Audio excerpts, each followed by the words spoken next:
Persepsi adalah biang masalah. Percayakah Anda bahwa dalam pelajaran Millionaire Mindset, persepsi merupakan hal nomor satu yang wajib dirubuhkan? Karena disampaikan di sesi awal, inilah pelajaran yang paling banyak menghasilkan resistensi atau perlawanan dari banyak peserta, termasuk saya. Contoh persepsi beberapa orang yang berkomentar seperti ini. Zaman sekarang banyak perempuan matre. Lihat lelaki hanya dari ukuran materinya. Dalam Millionaire Mindset, persepsi bukan seperti itu, tapi seperti ini. Hanya lelaki yang kere yang bilang bahwa semua perempuan matre. Anda lihat bedanya kan? Persepsi ini bisa membuat Anda tertohok-tohok, tetapi hati kecil sebenarnya mengiyakan juga. Atau contoh lain persepsi seperti ini. Belagu banget sih ini orang, pakai motor Harley, suaranya menggelegar berisik, gayanya sombong. Sering kita mendengar komentar orang seperti itu, bukan? Akan tetapi sebenarnya pernyataan tersebut merupakan antitesa atau lawan dari sisi konsius pikiran yang menyatakan saya tidak mampu beli motor Harley. Karena itu sebagai pelampiasan keluarlah omongan negatif yang mengutarakan persepsi dari sisi buruknya. Di awal-awal sesi semua diacak-acak begini. Ya, otak kita rasanya seperti dibolak-balik. Ini merupakan suatu hal yang membuat tidak nyaman, tetapi dalam pikiran hati kecil kita rasanya seperti ada yang nyeletuk. Iya juga sih, karena sudah ada kesepakatan di antara sesama peserta dan fasilitator yang mengajarkan bahwa mereka akan menggunakan bahasa langsung. Mau tidak mau persepsi tersinggung, harga diri, gengsi, atau ilmu atau apapun yang dipegang sebagai kebenaran versi diri peserta harus ditanggalkan, harus ditinggalkan. Sama seperti sahabat yang mendengar atau menonton video ini, Anda harus berani meninggalkan apapun yang Anda pegang saat ini demi pelajaran baru yang akan kita dapat bersama video ini. Pasalnya, membawa persepsi lama akan membuat Anda menjadi seperti Anda sekarang. Jadi, di dalam video ini, kalimat dan kata-kata Derek akan menjadi senjata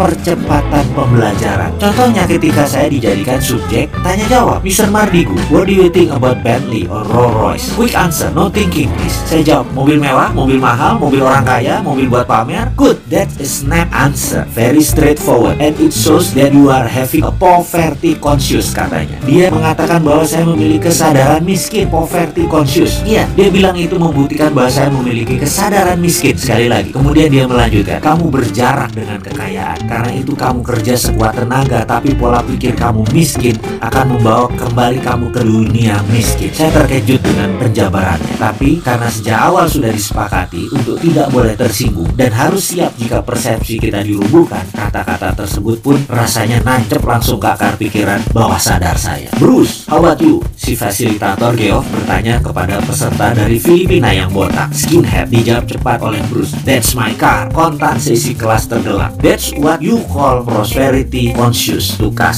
si Geoff. Ya, Geoff langsung berkata bahwa itu adalah kesadaran kemakmuran. Kalimat itu membawa saya melamun. Teringat kembali suatu masa ketika saya sedang berdialog dengan Ketut Mas Agung, anak ketiga dari keluarga Mas Agung, pendiri toko Gunung Agung, toko Wali Songo, pemilik Pullman Hotel, gedung Wisma Nusantara, dan banyak hotel lagi. Saya mengenal Ketut Mas Agung lebih dari 25 tahun. Bahkan sampai saat ini kami masih seminggu sekali bertemu dan masuk dalam WA group bersama. Suatu hari saya bertanya kepada sahabat saya ini, bro, bagaimana asal muasal keluarga Mas Agung membangun bisnis yang berkelimpahan hingga makmur seperti sekarang? Awalnya apa yang almarhum Bapak Mas Agung lakukan? Singkat cerita, beliau mengisahkan bagaimana bapaknya dulu sebagai pegawai bagian sales yang gigih, setiap hari berjualan buku. Namun di hati kecilnya ia selalu berkata bahwa bekerja seperti itu artinya membangun kerajaan orang lain, dan ini ada batasnya. Pemikiran itu pun memenuhi isi kepalanya setiap saat. Dia ingin membuka usahanya sendiri, membangun kerajaannya sendiri. Kemudian ada satu rumah di Jalan Kuitang nomor 10 yang setiap hari selalu ia lewati. Dia selalu menghayal andai dia bisa memiliki rumah itu, kemudian menjadikan tempat untuk memulai usahanya. Rumah itu dimiliki sepasang suami istri warga negara Belanda, dan suatu hari mereka sekeluarga harus meninggalkan Indonesia karena sejak perjanjian Linggarjati ditandatangani, Belanda harus angkat kaki dari Indonesia. Akhirnya keluarga pemilik rumah di Jalan Kuitang pun memasang iklan di koran dengan harga yang sangat murah, akan tetapi tidak ada peminat. Kemudian mereka memasang informasi di depan rumah dengan harga yang lebih murah lagi, juga tidak ada yang peminat. Sampai suatu hari sang istri berkata kepada suaminya, sayang sekali kita meninggalkan aset di negeri orang seperti ini. Bagaimana kalau kita tawarkan kepada orang yang lewat? Saya perhatikan ada seorang anak muda berwajah oriental setiap hari lewat, dan dari raut mukanya sepertinya dia orang yang berdedikasi, rajin kerja, pandai. Siapa tahu dia berminat, Pak. Anak muda yang dimaksud istrinya tak lain adalah Mas Agung. Maka suatu hari ketika Mas Agung lewat, dipanggil dia dan dan ditawarkan rumah tersebut. Tentu saja tawaran tersebut disambut antusias oleh Mas Agung. Sayangnya, begitu disebut harga, Mas Agung tidak sanggup. Padahal harga tersebut super murah dibanding penawaran via koran, bahkan harga yang ditempel di depan rumah tersebut. Tapi apa mau dikata, uang Bapak Mas Agung belum terkumpul sampai sebegitu. Akhirnya sang suami menawarkan solusi agar Mas Agung mencicil selama 5 tahun. Mas Agung pun